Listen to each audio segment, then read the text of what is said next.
talking New York baseball, Mets, Yankees. You can get all the Mets and Yankees talk you want right here because you have a diehard Yankee fan, and we got a diehard Met fan. Mike Zimmelman, what's going on, brother? Brother, let me just tell you, I am fully enveloped in the embrace of the great Juan Soto. I am just basking in the glow and thankful for Mr. Steve Cohen. But I will say, congratulations on getting Max Fried. The guy's a stud, and more important, you got him out of the NL East for me. So, House Steinbrenner, thank you very much. Show hasn't been going on for 2 minutes. Already shade has been thrown. So forget you and forget Juan Soto because the pivot from Juan Soto has been excellent. So I'll tell you this, from a guy that's watched Juan Soto play and went to 50 games last year, watching Juan Soto play every day, you're going to love this dude, okay? It's like the Men's Warehouse. You're going to love the way you look. Guarantee it, okay? But what makes me a little scared about Juan Soto and the reason I did not want to re-sign him, for the record, I know this is blasphemy and I was completely wrong. I did not want the Yankees to re-sign Aaron Judge because I am done. I say but I am done watching the Yankees get guys that are 30 plus, guys that are 6'7", who have 14-foot shoe that anything could go wrong at any time. That's why they should move him to first base. But Juan Soto has never been the guy on a team. He's always been the second guy, whether it's Manny Machado on the San Diego Padres, whether it is Bryce Harper on the Washington Nationals, whether it's Aaron Judge on the New York Yankees. Then you move a guy who plays right field like he's on roller skates. Got a good arm, cannot catch up to a ball, and his positional defense is awful. In the short porch and right, now you're going to put him in one of the biggest right fields in baseball when even your boy Keith Hernandez said, how do they decide to play this guy in right field with the biggest right field in Major League Baseball? So that all being said, the Yankees were relieved, I think, for not getting him. They had to pony the money up because their fans would have burnt the place to the ground if they didn't re-sign him. But I think Brian Cashman might have had a sigh of relief. And in fact, I think the general manager of the Mets has now what is called a white elephant. The proverb of the white elephant in Indian culture is that there was a punishment set out on people that stole or did whatever. They would give them a white elephant to maintain. Now, white elephants are albino elephants that die very easily, and if they would die, they would be punished. So now, I think Stearns has been given a white elephant. So, Mike, my question to you is, and I don't think you saw it going this way, do you think Juan Soto's a white elephant? I'm glad you brought up elephant because let me just say real quick, as somebody who happens to have an aficionado for elephants, Juan Soto is not a white elephant. He is like this beautiful mahogany wooden elephant here that I got as a gift from my grandpa. Majestic, wonderful, and just fills so many needs. But so I will say this, I agree with you, Juan Soto's defense in right field does scare the living hell out of me. But for the most part, I think when you have that combination of Brandon Nimmo in a left field, they got Jose Siri as well. So that's going to be somebody who's going to be able to give you a boost with his glove as an outfield four. And Tyrone Taylor showed himself to be a pretty good, center fielder this year.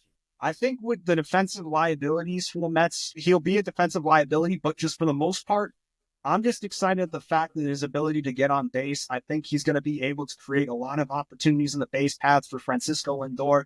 And if he resigns, because we still have no idea, Pete Alonso as well, I just think that in terms of his value with his bat is definitely going to make up for the defensive opinion. I think he's an Amari Stoudemire move. No, don't say that. No, hold on. Before you get crazy, hear me out. I'm not saying it in a bad way. I'm saying it because maybe Lindor is the Stoudemire, but he's the guy now in New York completely on its head. For the first time ever, the Mets outbid the Yankees and took a player from them, which has never happened before. The Mets are here. They've arrived. They are on the same level as the evil empire now. The Dodgers, the San Diego Padres, welcome, and I'm not saying this like an asshole, welcome to the big boy table. Okay? So now... I went out. It's okay. You get enough natural light. Don't worry about it.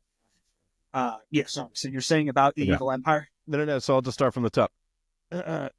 So this was a monumental move for the Mets. I think this set the power. Hold on. Yeah, we got to turn that light on. Sorry, buddy. Yeah, hold on. Let me just see if I can try to.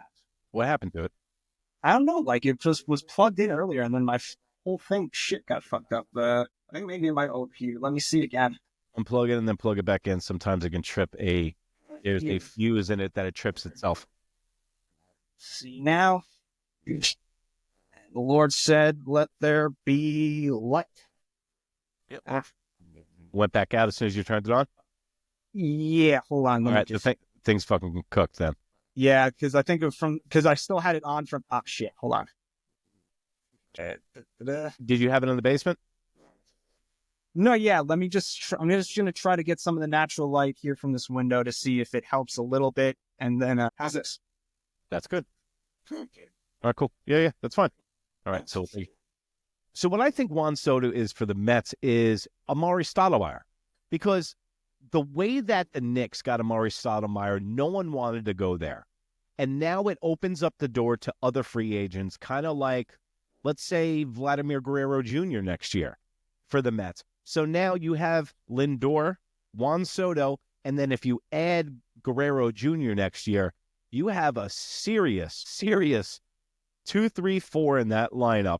And now you guys are at the big boys table. But what my question to you as a Met fan is, what are they doing, bro?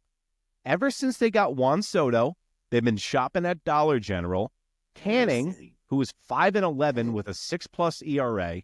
You get Clay Holmes, who used to be our closer, who's now your number 2 starter. Omar Minaya, you guys signed back, which I like. Kodai Senga, so now you got a 1-2, Minaya and Senga. And to be honest with you, I wanted the Yankees to make a move for Minaya because I think he's a very 13-win, left-handed guy who seems to have figured it out. But my question to you, dude, is you had a whole team last year of the Mets that everyone was lights out, played above the back of their baseball card. You can't expect that to happen again this year, right?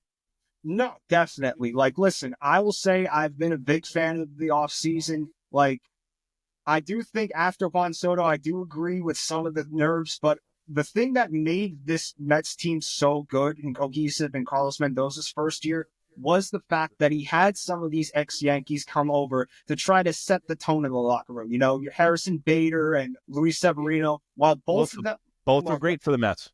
Yeah, definitely. And, you know, both of them are gone now, but I will say, I just think that having Clay Holmes there can at least have some of that same continuity that Mendoza's looking for in the locker room.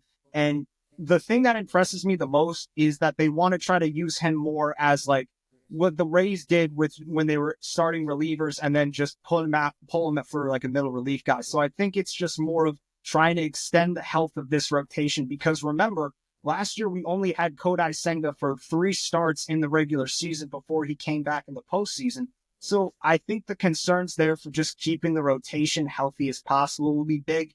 But another thing too, when you mentioned about what's it called, Sean Manaea coming back, one guy I do like though, the Frankie Montas deal. I know Frankie Montas wasn't really, you know, going lights out. It was a struggle in Cincinnati, but when he came to Milwaukee, did a little bit better. And he can't pitch in New York. Milwaukee, David Stearns. He can't pitch in New York. He came to the Yankees.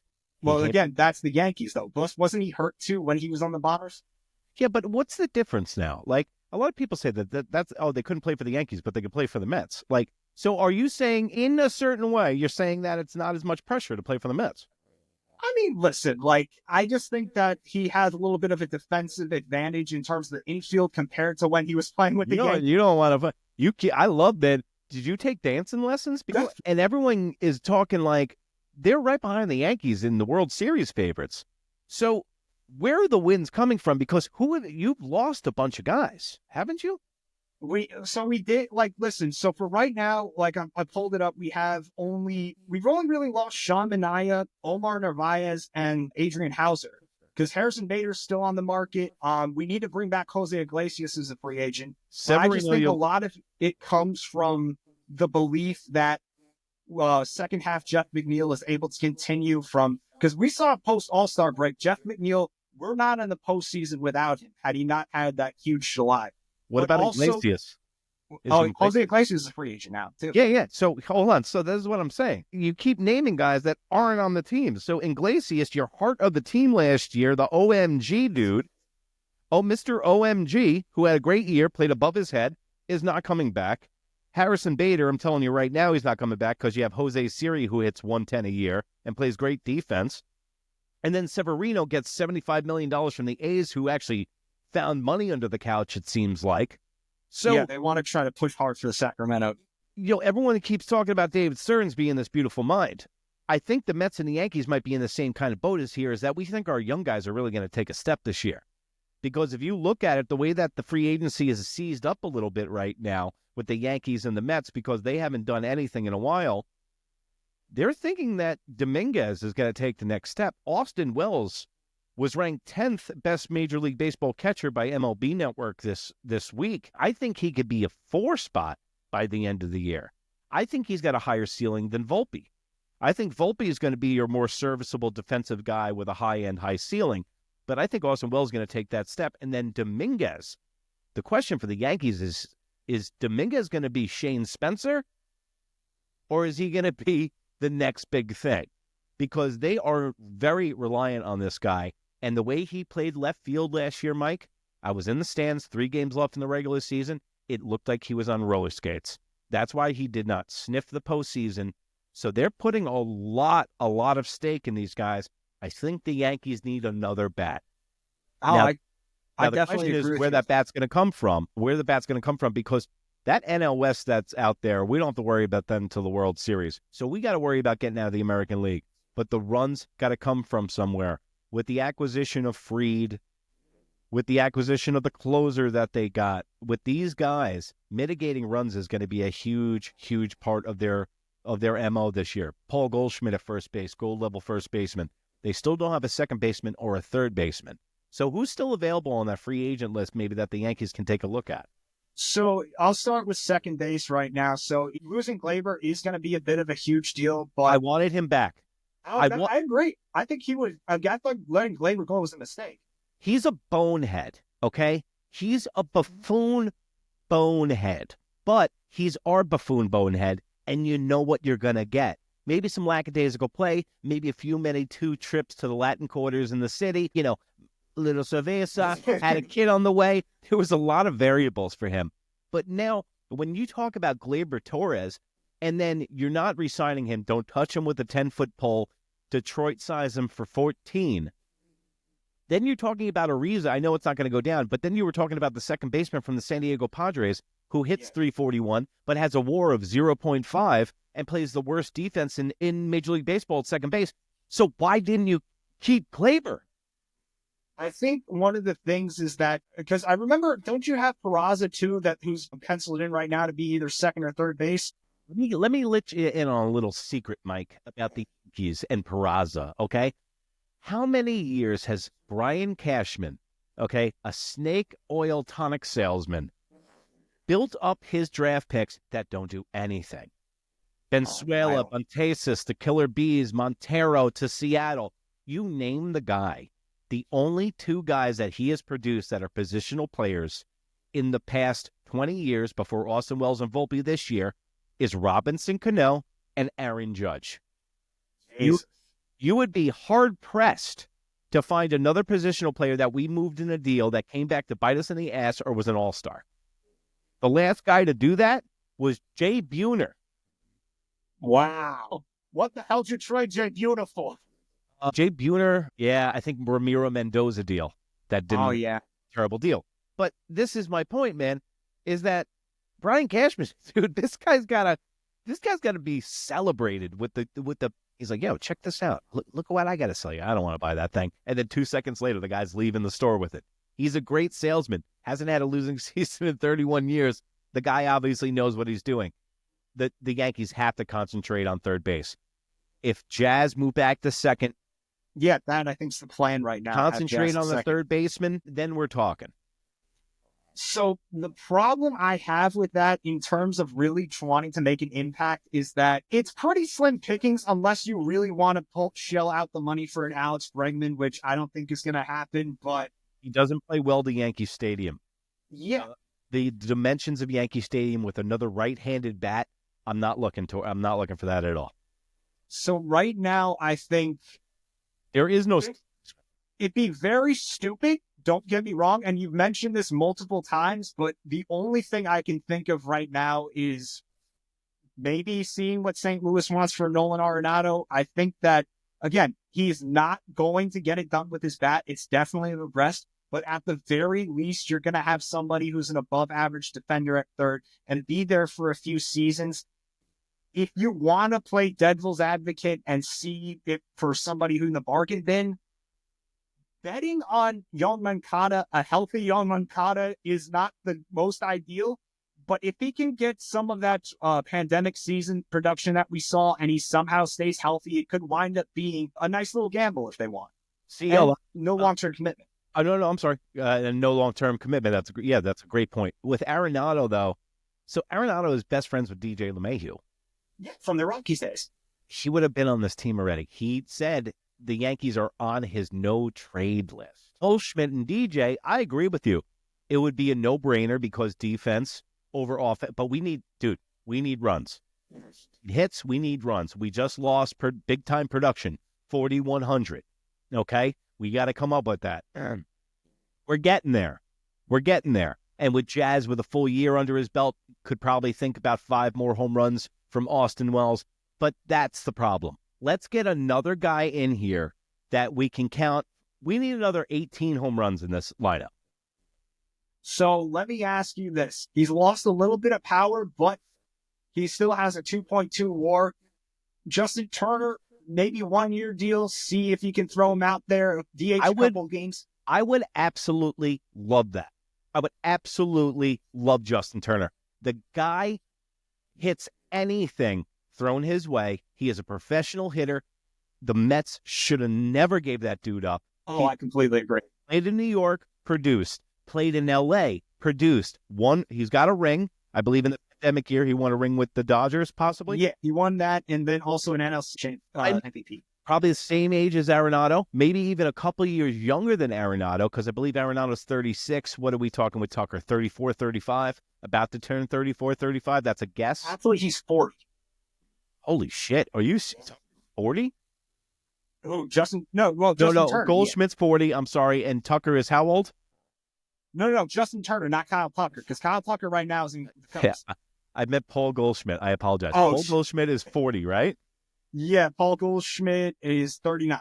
37. Okay, sorry. I totally missed what you were saying. I was on a roll there, Jerry. I have the George Costanza jacket on, so I get on a roll. Serenity now. Insanity later. But the Yankees, they need some more runs. Yeah. With the pitching, they got to get rid of Stroman. Cashman's got to put his soothsayer, get his aromas and start burning those candles and do a seance to get rid of this guy because they need to get rid of this $21 million. I'm sorry, $18 million, 18.5. And also, fun fact, Mike, do you know that he is paid just as much as the highest paid player in the NHL, Marcus Stroman? Are you serious? Huh? Marcus, my God, man. He makes Marcus Stroman, who's not even a starter anymore in the Yankees, who's a middle relief, mop-up duty guy, makes 18.5, and the lead guy in the NHL makes 18.5 a year. Nobody cares about hockey anymore, Boomer. So that's pretty much the way that goes down with that. What do you want to see the Mets do? Because Canning isn't warming my cockles.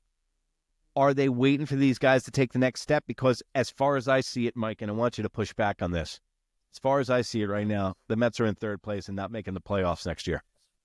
So here's the thing. I think with the rotation, a healthy Kodai Singh is definitely going to help out a lot. But Drew Peterson, I think, is somebody they're really expecting to have a jump. I've been a big fan of what Drew Peterson has brought as a left-handed starter this year. If he can do a little bit, if he can just build off that year, it'll be huge. But in terms of adding another starter, I wouldn't count them out on the Corbin Burns hunt just yet, only because with the way the Pete Alonso talks are going, I would not be surprised if Pete plays elsewhere next year. So you're going to have some money freed up. If you want to throw like a two-year deal to Corbin Burns just so he can get some money on there, that way you have Minaya, Senga, and Burns as your 1, 2, 3 to start. I feel pretty confident. I have some bad news for you. What? Sorry, Mets land. The general manager that you brought in to get Corbin Burns, he landed with the Arizona Diamondbacks a week and a half ago. No, don't tell me. So the guy, thanks for reminding me, by the way. So the general manager that was Team Burns, Corbin Burns, they were going to get him from the Orioles. That was step number one. That's why I don't get what's going on with the Mets. Uncle Stevie should have walked in, put it out on the desk, and be like, I'm buying Blake Snell. I'm buying Corbin Burns. I'm getting Blake Snell's mom. Then I'm buying Juan Soto. And then I'm getting Christian Walker to play first base. I'm telling Pete to beat it. And then I'm going to get another couple of pieces. And we're going to the World Series, and we're going to gear up against the Dodgers. But what he does is he signs Juan Soto and then sits on his hands. Yeah, like, listen, I think if there's anybody right now in the free agency market, I think it's Jack Flaherty or bust, but then maybe take a look at the trade market elsewhere. I think, like, I'm trying to find a good piece for them to trade for, but nothing's really coming to mind. Like, maybe take a look at Minnesota and see what Pablo Lopez wants. Like, the thing that makes me okay with the rotation is that I know this team's going to be able to score runs. I mean, between Soto, Lindor, Mark Vientos taking another big year, which I think after last season, I feel really confident with him being a top 10 third baseman. I think that is going to be the guy that he's arrived. Vientos has arrived. He's a locked-in player. You can count on that. I don't think he's going to take a step back next year. I think you can count him in. Now, that's the thing. Do they want him to play first or third? Because that's why I think they're toying around with Pete. And why haven't they signed Pete? Because listen, it's money. It's all about money. I think in terms of what Pete brought in postseason, it was unbelievable. We are not talking about them in the NLCS without him hitting that home run in Milwaukee. But for the season as a whole, it was a pretty bad contract year for Pete Alonso. He wasn't able to hit 40 home runs like we were used to seeing. So I think that they're worried about the regression for the power there. So I'm just going to throw out two scenarios. If Pete Alonso signs, then you're going to keep Vientos at third, and then you'll have your starting infield being Vientos at third, Alonso at the corners. What was the contract that Pete Alonso turned down? I believe 3 years. No, I'm talking about when, not in the offseason right now. When, remember, didn't they have a contract that they made him a deal during the season. He signed with Boris. He said no to that deal. I think it was for like 4 years, $160 million in that neighborhood. Yeah. He turned it down from the Mets. He will be lucky to get that now. No, yeah. Like, I can't see him getting more than $100 million, honestly. It's just, Pete's great, but there's too many strikeouts, and he was very inconsistent at the plate, especially the second half of the season. And now he's always been kind of, I like Pete Alonso. I like the way he plays. He's always been kind of Donnie douchebag in the locker room with the humping stuff and like ripping his shirt off and shit. So maybe my question to you is, with Juan Soto coming in and Lindor is I bet you they would be friends. And now Lindor, they're trying to change the vibe in that locker room, bro. And I think Pete's got to go. Pete's kind of like the Favre from Super Troopers. Oh, yeah. You know, like, what's shenanigans? You guys talking about shenanigans? Yeah, exactly. Yeah, he has the subtlety of a heart attack, and he's not one of the boys. So I think maybe Lindor and Soto, since Soto comes in, he's the guy now. Maybe he kind of want to make it his team, and Alonso is part of the old guard almost. No, definitely. I get those vibes too. And even when saying if Pete doesn't even re-sign, I still feel confident only because they're getting Ronnie Mauricio back. And we've seen Luis Angel Acuna show flashes throughout this season. So if it does happen, I'm confident in Vientos handling first base. I think, again, I would like to see him get the chance at third, but you can have that rotation of Mauricio and Acuna handling third to see who's going to be those guys. Or even at the very least, I wouldn't even, if he has a strong spring training, Give Brett Batty another shot at third base. 80, you talking about at third base? I mean, listen, it wasn't pretty, but another And offseason got his confidence in the minor league.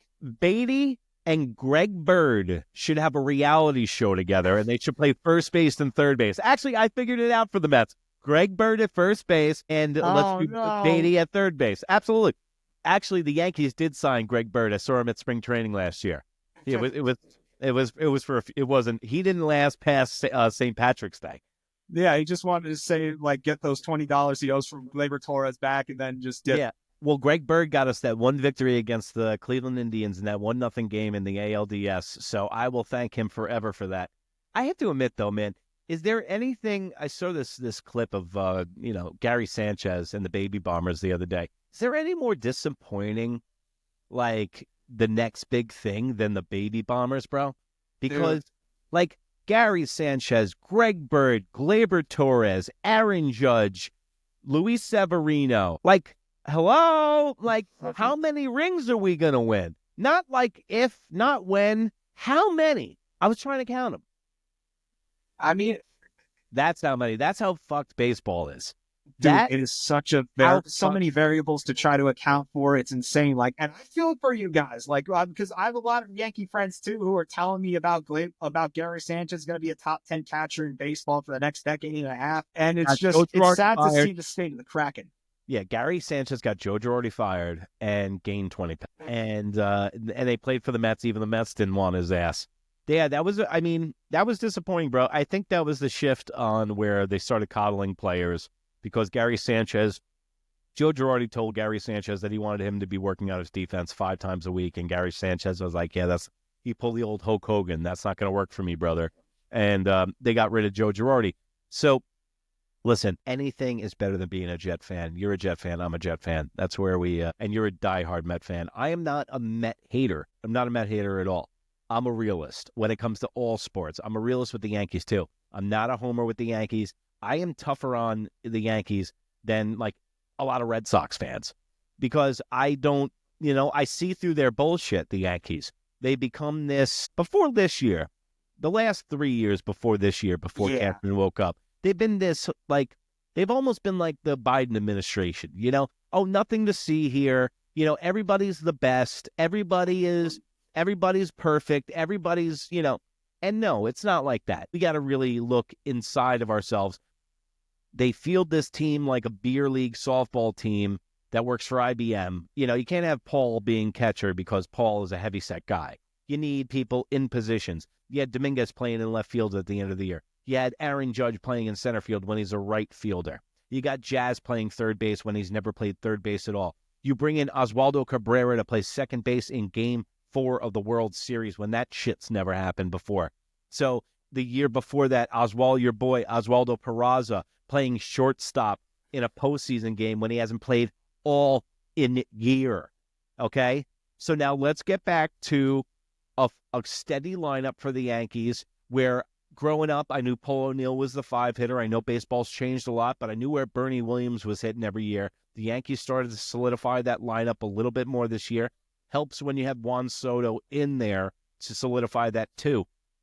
But Juan Soto, one thing that's going to drive you crazy with Juan Soto, I'll tell you right now, that jig will be cool for about 2 weeks. By August, you will be sick of it. And there will be so many opportunities that you want this guy to swing, take the bat off of his shoulder, and he takes a walk. I mean, listen, I definitely agree that there is definitely that he's going to frustrate a lot of people than most Mets fans realize. I'm here for it, though. I will say, though, if I can go back to the Yankees real quick, especially with the lineup, I do think that the Cody Bellinger trade was a good move for you guys because it does add another left-handed bat there. It checks 10 different boxes. He's fast. He's athletic. He's relatively young. He plays first base. He plays shortstop. He hits lefty. He hits for power. He's in a contract year. Hello! I loved it, man. Brian Cashman was doing his painting, his masterpiece. Like he's like walking from Man on Fire. He's painting his masterpiece. This is some of the best work that Brian Cashman's done. I went to Fire Brian Cashman night 2 years ago, and I wanted him out. Okay? He is awesome. I am so lucky to have Brian Cashman. Yeah, I'm done with that fucking bullshit about calling him a bad GM. We haven't had a losing season in 31 years. Okay? Come over to the Jets, have a losing season every goddamn year, and don't sniff the playoffs every year and see how much fun that is. I'm complaining they made it to the World Series. I was going to throw out my World Series hoodie, Mike, because they didn't win. No, yeah. I mean, I will have to say I've been a long time Brian Cashman hater because mostly just from the moves from before the baby bombers came in after like, those last years with Alex Rodriguez and Jeter, just like everybody was getting a little bit older. But I have to say he really did a good job trying to test the market. He's been able to add a lot of depth for this team, which I'm impressed with. I still don't like the guy, but I will give him his No, flowers. please. I want you to not be nice. You can tell me your true feelings about Brian Cashman. Tell me why you think he's a bad general manager. I know, Okay, so we don't, listen, we don't have 40 minutes, but tell me why, because I know there's a long laundry list of what people have about him. That's the only reason I'm saying it. Tell long me, story like short. right off the top of your head, what's your biggest pet peeve about Brian Cashman? And dude, it might be my biggest pet peeve with him. So For the most part, it's just mainly being a little bit of too much of a yes man with Hal. Like, I agreed that the Yankees making the playoffs all these years is still very impressive. But just for me, seeing a general manager still hold the same position with only one ring since the beginning of the decade, just a little bit insane to me. I get it with the continuity. He's entrenched himself with the organization. But I was just really hoping that Hal would get it like a moment of clarity for just being like, you know, everybody else has gotten these new younger guys into the front office. It's not going to be the exact same thing, but just shake it up a little bit just to show the fan base, like, hey, we're not just going to be stuck in the old ways. We're not just going to. It's not the Yankee way or bust, but just being able to be active and see where their options could take them. Just yeah, because, again, it's always been great teams, but for some reason, the Astros have just been a little bit better. The Red Sox have just been a little bit better. The Rays were able to start building that minor league system up the way they had. And so I just wanted to see a little bit more variety. so the Fire Brian Cashman night that I went to 2 years ago, and our goon squad, and that's what they're called. There's about we have a group of like 18 people that go to games all the time. Tomlin is like Brian Cashman. That's why I brought it up the other day on the show. Is because you're hearing from the Steelers fans the same thing you were hearing from Yankee fans in that stadium 2 years ago, is that we need change for change's sake. Like, just there needs to be a new voice in the building. Guess what? They went to the World Series, and he went and got Juan Soto in a trade and gave up pitchers other than King, gave up a bag of balls for Juan Soto for a half-year rental. So that's what he does. Also, you talked about the Hal and Brian Cashman dynamic. I'll explain to you exactly what it is. Let's say this. Let's say your father, Mike, owns an auto mechanic shop. You've never stepped foot in that auto mechanic shop. You don't know how to change oil. You don't know how to rotate tires. But your Or best... you're supposed to be in the car, right? Yeah, Just real quick. perfect. You're a perfect candidate for this. So you got a buddy named Brian. Like you. Like, I lean on you for my stats, for my Jet News, and for knowing your shit. You got a best friend who's worked underneath your father at the auto mechanic shop for the last 15 years. Let's just say, God forbid, your father passes away, leaves you with the business. Now, you're sitting there with this successful auto mechanic business in your lap, and you're like, shit, I don't know how to turn a wrench. But you know who the fuck does? Brian does. And in fact, Brian could just run the company. Hold on. Hey, Bri, listen, yeah, would you just want to run the company? Oh, you would? Okay, cool. How? Yeah, I'll give you an endless checkbook and a rubber stamp. All right, cool. Sounds good. Now he has a job for life, and that's what's going on. He trusts him with full through and through. Brian Cashman worked his way up from the mailroom, dude. No, yeah, it's true. So yes, does his thing get stale? But just like I said to you, some of his biggest, which things that are thought to be his biggest detractors are his biggest benefit when he does give cans of soup all around the Major League Baseball. I'm surprised anybody even picks up his fucking phone calls anymore, man. Like, how could you, you don't pick up the phone when the Tampa Bay Rays call and when the New York Yankees call. You No, leave that you're shit. losing into those trades, my You friend. go right to voicemail. Okay? And I don't know why, but people keep doing it. People keep doing it. So I don't know why. I don't know. But I am, if you can't tell, I'm jacked the fuck up for baseball. And we got 27 days till pitchers and catchers. I'm going to be in Tampa, St. Patrick's Day. Yeah, I'm going down. Going to do some man on the street shit for the show. So it's going to be a lot of fun. But let's get cooking, Mets. Let's leave it at that. Let's get cooking, Mets. Yankees, let's add one more bat. So to leave the people with this, leave them with a ray of hope. All right. A ray of hope. What do you think maybe one more move that they could do? Because are they going to go pitching, hitting, Mets? What do you think is going to happen next for them? Pete Alonso? Here's the thing. I don't know if Pete is going to come back, but one thing I do agree with you that one more piece in the rotation would be great. I like the depth because they have numbers, but they just need a number 3 guy I can trust in the postseason behind Senga and Minaya. I will say this, though. I am beyond excited to see Ronnie Mauricio back on a baseball diamond. I loved what he was able to do in 2023. And when you have that core, this young core between Acuna and Vientos, and you have the emergence of a guy, Drew Gilbert, potentially being called up too, who can make that outfield very interesting. They have the depth in the prospects to make a move. I still trust David Stearns. We know everybody had us counted out for missing the playoffs last year. We caught magic. We were able to do it once. I think we can do it again. Now, my question is, do you think that Stearns is going to think about going to a 6-man rotation with Kodai Senga being the ace now? Because, in Japan, they run on a 6-day schedule. I definitely think so because, we still have Paul Blackburn under contract as well. Christian Scott is going to be out for the year, still dealing with Tommy John, but they have a very talented young pitcher in Double A and Brandon Sprout. If he shows up in what's called Triple A in Syracuse, then I think he can be added to that rotation, I'd say probably by June. But I just love the depth for prospects that we have. I like the infield depth that we have right now with options between McNeil and Acuna at second base with whatever happens. I'm just putting my faith in David Stearns and Carlos Mendoza. We got to do a show on what the prices just went up at the stadium. We got to see. I want, if you could do this for me, because I know that you'll probably be capable of doing this. Yeah. We need to know the Juan Soto effect this year. Oh, dude, I'm going to be all over that. Like, if I have to pay $40 for a Pat LaFlorida steak sandwich, I'm for it. I'll shell out another $50. You're cool with it. You're cool with it. Dude, listen, I'm just glad Juan Soto's in the jersey. I don't care if I go bankrupt. Yeah. I'll put a mortgage on my house just to get the whole nice, package. Man. It's like Juan Soto's like a hot blonde with great tits with a drinking problem, man. Like, it's not going to work. It's not going to end well. It's not going to end well, but God damn it, in these few years we got, baby, we're going to make it so good. You're going to love it, man. You're going to love the way you look.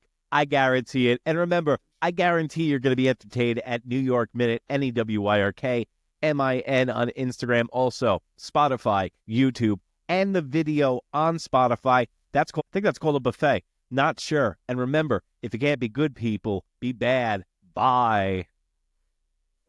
All right, later, brother. Yo, man, good job. What's called? I'll hit you up tomorrow because I got to edit for the next 11 hours. Gotcha, man. Again, I had so much fun. Thanks again, dude. This is great. Twice a week, I can squeeze 4 shows out of it, audio and shit like that. I'll be in touch. Yeah. Good job, buddy. Later, man.